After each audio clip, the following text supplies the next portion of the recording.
নমস্কার বন্ধুরা, তোমাদের স্বাদে ভরপুর রান্নাঘরে সবাইকে স্বাগত। আমি আবার একটা রেসিপি নিয়ে চলে এসেছি। খুবই সুস্বাদু হয় এই চাটনিটা খেতে। টমেটোর একটা ইউনিক চাটনি তোমাদের সাথে আমি আজকে শেয়ার করব। তো চলো আমার সাথে থাকো। তো চলো আমরা টমেটোর চাটনি বানানোর জন্য কি কি ইনগ্রেডিয়েন্ট লাগছে আমরা ফার্স্ট দেখে নিই। আমি ফার্স্ট নিয়েছি 4টে ছোট সাইজের লাল লাল টমেটো। একদম পাকা টমেটোগুলো নিতে হবে এই চাটনিটা করার জন্য। আর নিয়েছি 50 গ্রামের মতো চিনি। আর একটা পাতিলেবু আমি হাফ করে কেটে নিয়ে সেটা দুভাগ করে রেখেছি, তোমরা দেখতে পাচ্ছ। আর আমি একটা কাঁচা লঙ্কা নিয়েছি আর একদম অল্প একটু আদা নিয়েছি। আর এখানে আছে আমার ধনে, আর এখানে আছে আমার জিরে, আর এর মধ্যে আছে আমার নুন। ব্যাস এইটুকুই আমার আজকে চাটনিটা প্রিপেয়ার করতে লাগবে। তো চলো আমরা স্টার্ট করি। তো চলো আমরা টমেটোগুলো কাটা স্টার্ট করি। টমেটোগুলোকে আমাকে খোসা ছাড়িয়ে নিতে হবে আর একদম যতটা পারা যায় পাতলা পাতলা করে স্লাইস করে নিতে হবে। তো চলো আমরা স্টার্ট করি কাটা। এরকমভাবে আমাকে টমেটোর খোসাগুলোকে ছাড়িয়ে ফেলতে হবে।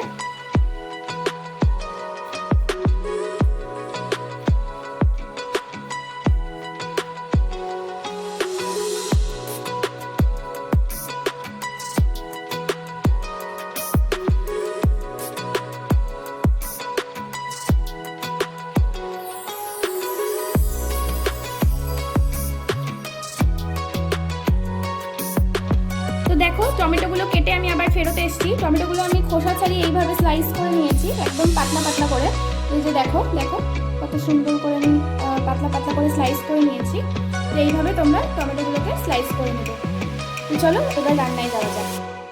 তো আমি প্রথমে গোটা জিরে একটু ভেজে নেব, গোটা জিরে আর গোটা ধনে একটু ভেজে নেব শুকনো খোলায়। ভেজে এগুলোকে আমি একটু গুঁড়ো করে নেব। 1 চা চামচ মতো করে নিলেই হবে।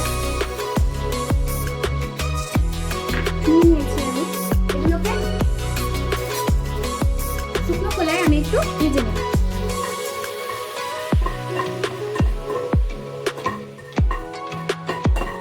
যতক্ষণ না এটা থেকে একটা সুন্দর স্মেল ছাড়ছে ততক্ষণ এটাকে ভাজতে হবে। খুব বেশি একদম কালো করে ভেজে নিলে কিন্তু এটা তেতো হয়ে যাবে, সেই জন্য এটাকে এইভাবে একদম হালকা করে যতক্ষণ না স্মেল আসছে ততক্ষণ ভাজতে হবে।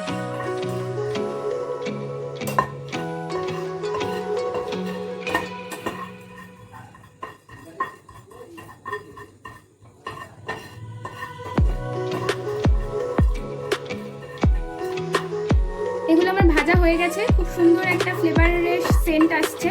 তো আমি এটাকে গুঁড়ো করে নেব। এবার আমি এই একই প্যানের মধ্যে টমেটোগুলোকে দিয়ে দেব। একদম ফ্লেমটাকে সিম করে রাখতে হবে, একদম লো ফ্লেমে এই টমেটোগুলোকে যতক্ষণ না জল বেরোচ্ছে ততক্ষণ আমরা এটাকে একদম লোতে রেখে সেদ্ধ করতে দেবো। এর মধ্যে আমি একটু আদা আর একটু কাঁচা লঙ্কা দিয়ে দেবো। কাঁচা লঙ্কা দিয়ে দিলাম। আদাটা আমি একটু থেতো করে নিয়েছি, নিয়ে আমি এবার এই টমেটোটার মধ্যে আদাটা দিয়ে দেবো। আর দেবো একদম অল্প পরিমাণে নুন। নুনটা দিলে কি হবে, টমেটোটা তাড়াতাড়ি গলে যাবে।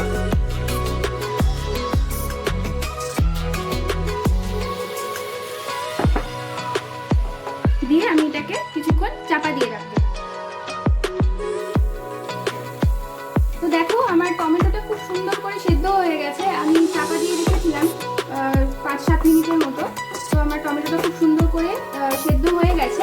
টমেটোতে একটা র স্মেল থাকে, তো আমি আদা বাটাটা সেই জন্যই দিয়েছি যাতে র স্মেলটা না পাওয়া যায়। তো খুব সুন্দর একটা চাটনির ফ্লেভার এখন থেকেই চলে এসছে। আমি এবার এর মধ্যে চিনিটাকে অ্যাড করে দেবো।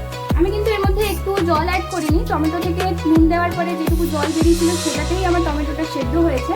এবার আমি এর মধ্যে 50 গ্রাম যে চিনি রেখেছিলাম সেই চিনিটা অ্যাড করে দেবো।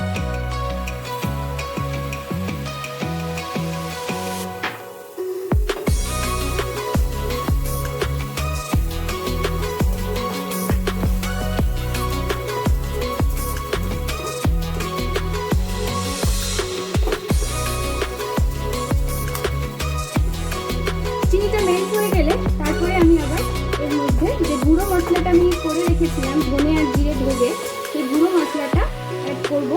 আর পাতিলেবুর রস দিয়ে আমার কিন্তু টমেটোটা চাটনিটা একদম প্রিপেয়ার হয়ে যাবে। দেখো কত সুন্দর হচ্ছে। এটা কিন্তু আস্তে আস্তে কালারটাও চেঞ্জ হবে, পুরো আচারের ব্যাপারটা চলে আসবে, আচারি ফ্লেভার চলে আসবে এর মধ্যে।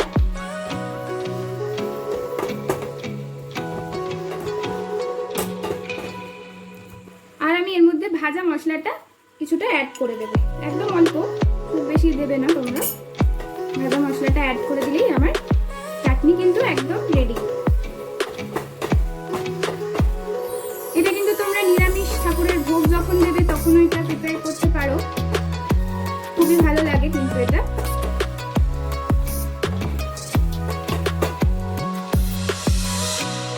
চাটনি আমার একদম রেডি, কালারটাও দেখো কতটা চেঞ্জ হয়ে গেছে।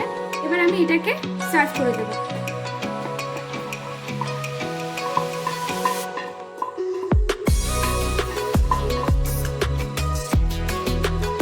তো দেখো কত সুন্দর হয়েছে আমার চাটনিটা, প্লিজ ট্রাই করো এটা তোমরা, খুব সুন্দর হয় এটা খেতে।